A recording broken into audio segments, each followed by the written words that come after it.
Баршаңызға сәлем. Бүгін фитнес салатын жасайтын боламыз. Бұл салатты рестораннан заказ беріп, отбасымызбен ғашық болып қалғанбыз. Міндетті түрде жасап көріңіздер. Алдымен суымызға тұз салып, 300 грамм тауық филесін толығымен пісіріп алыңыздар.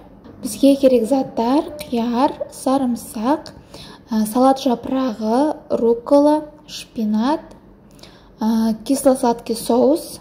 Мен Арой фирмасыныкін қолданамын. Оливковое масло, қызанақ, руккола, шпинат және де салат жапырағын дәл видеодағыдай етіп ұсақтаймыз. Бұл салаттың екі түрлі жасалу жолы бар. Бірінші түрі, сіз осы заттардың бәрін тарелкаға жинайсыз да үстіне соус сеуе саласыз. Екінші түрі, сіз мен секілді ыдысқа салып, барлығын араластырып алып, бірақ қана тарелкаға саласыз. Өзіңізге ұнайтын жолын, әдісін жасап көріңіз. Өз басым соус салаттың барлық жерінде болғанын қалаймын, сондықтан да осылай үлкен ыдысқа салатымды араластырып аламын. Содан кейін бірақ қана тарелкаға салып ұсынамын. Қызанақ, қиярды дәл видеодағыдай етіп тураңыздар. Тауық филеміз пісіп те қалды. Енді дәл видеодағыдай осындай пластырмен филемізді кесіп шығамыз. Тауық филесін немесе индейканы да қолдануға болады.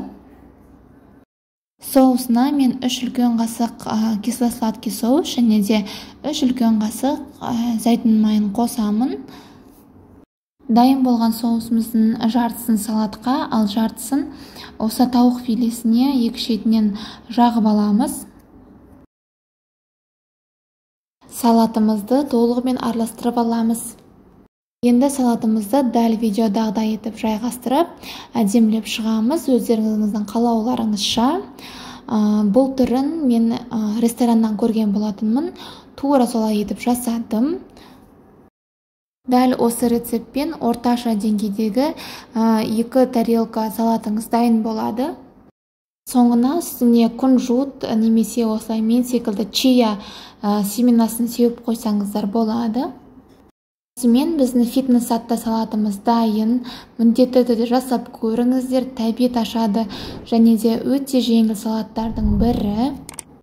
Каналыма тіркеліп, лайк басып, комментарий жазуды ұмытпаңыз. Сау болыңыз.